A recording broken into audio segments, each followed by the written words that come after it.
সম্প্রতি গোয়েন্দা তথ্যের ভিত্তিতে আমরা জানতে পারি একটি অজ্ঞাতনামা প্রতারক চক্র একে অপরের যোগসাজশে সরকারের গুরুত্বপূর্ণ ব্যক্তি, প্রশাসন এবং পুলিশের ঊর্ধ্বতন কর্তৃপক্ষের বিভিন্ন ছবি এবং নাম ব্যবহার করে সামাজিক যোগাযোগ মাধ্যমে ফেক ফেসবুক আইডি এবং হোয়াটসঅ্যাপ অ্যাকাউন্ট খুলে বিভিন্ন মহলে ব্যক্তিদের সাথে যোগাযোগ করে দীর্ঘদিন ধরে প্রতারণা করে আসছে।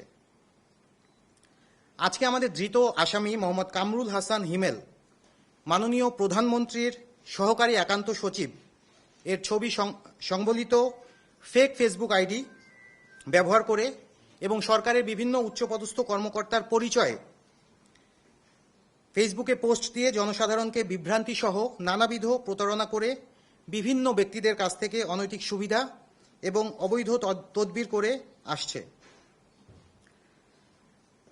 ধৃত আসামি বিভিন্ন ব্যক্তির নামে নিবন্ধনকৃত সিম দিয়ে যোগাযোগ করে বিকাশ, নগদ এবং অসংখ্য ব্যাংক অ্যাকাউন্টের মাধ্যমে বিপুল পরিমাণ অর্থ হাতিয়ে নিয়ে আসছিল। মোহাম্মদ কামরুল হাসান হিমেল বিভিন্ন কাজে কমিশন দেওয়ার বিনিময়ে তার সহযোগী ধৃত শরীফের মাধ্যমে বিকাশ, নগদ এবং তার সর্বমোট ব্যবহৃত 60টি অ্যাকাউন্টের মাধ্যমে অর্থ উত্তোলন করে আসছিল। এছাড়াও অজ্ঞাতনামা ব্যক্তিবর্গ তাকে এই প্রতারণামূলক কাজে সহযোগিতা করে আসছিল। এরই প্রেক্ষিতে এইসব প্রতারকদের আইনের আওতায় আনতে র্যাবের সোশ্যাল মিডিয়া মনিটরিং, ছায়া তদন্ত এবং গোয়েন্দা তৎপরতা জোরদার করা হয়।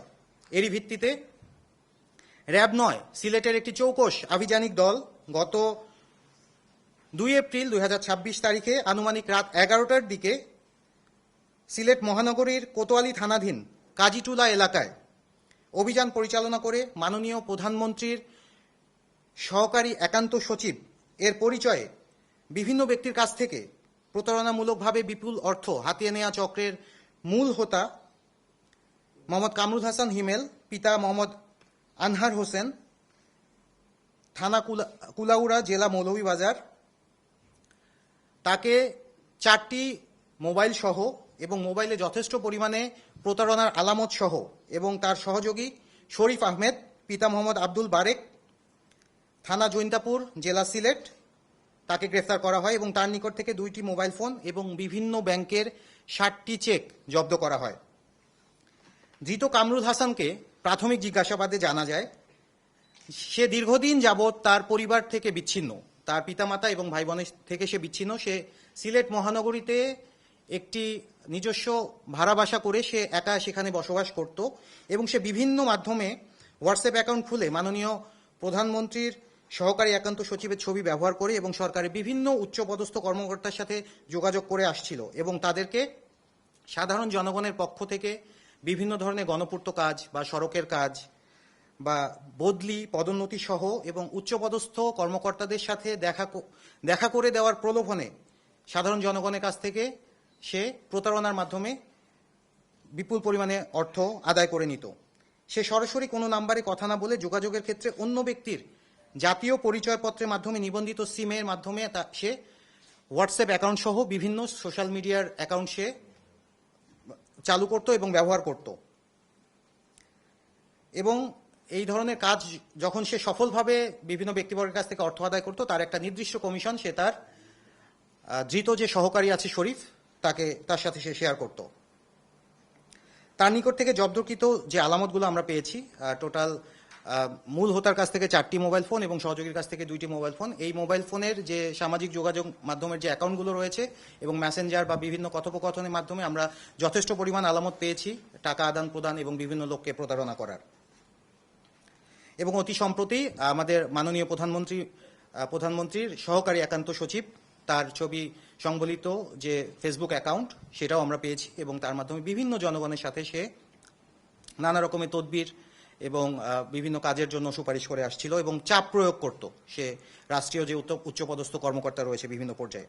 আপনারা জেনে থাকবেন যে ইতোপূর্বেও মোহাম্মদ কামরুল হাসান হিমেল আমাদের বিগত সরকারের আমলেও আমাদের বিগত প্রধানমন্ত্রীর সহকারী একান্ত সচিব এবং তার বিভিন্ন স্টাফ অফিসারের ছবি সংবলিত সে সোশ্যাল মিডিয়া অ্যাকাউন্ট সে ব্যবহার করত এবং এমনকি আমাদের অন্তর্বর্তীকালীন সরকারের প্রধান উপদেষ্টা মহোদয়ের সহকারী একান্ত সচিব বা তার স্টাফের ছবি সংবলিত সে সোশ্যাল মিডিয়া অ্যাকাউন্ট ব্যবহার করে এইভাবে জনসাধারণকে প্রতারণা করে আসছিল।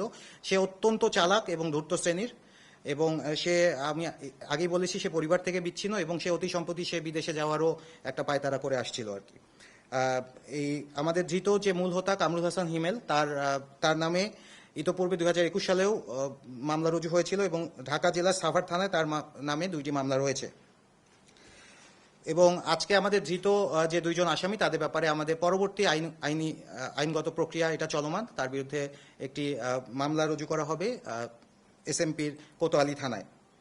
এবং এছাড়াও র্যাবের এই সারা দেশব্যাপী র্যাবের আইনশৃঙ্খলা পরিস্থিতি এবং সোশ্যাল মিডিয়া মনিটরিং এই ধরনের প্রতারণামূলক চক্রকে হাতে নাতে ধরার জন্য এবং সমাজে সার্বিক আইনশৃঙ্খলা পরিস্থিতির উন্নয়নে র্যাবের এই ধরনের কার্যক্রম আমাদের চলমান থাকবে।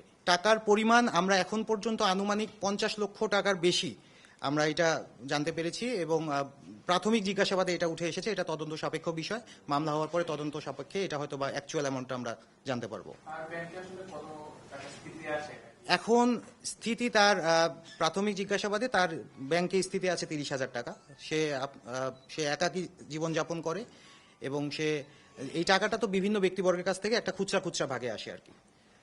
এটা, এবং প্রাথমিক জিজ্ঞাসাবাদে সে বিদেশে চলে যাওয়ারও একটা কথা বলেছে, যে সে অতি সম্প্রতি হয়তো বা বিদেশে চলে যেত, এরকম একটা ইঙ্গিত পেয়েছি আমরা।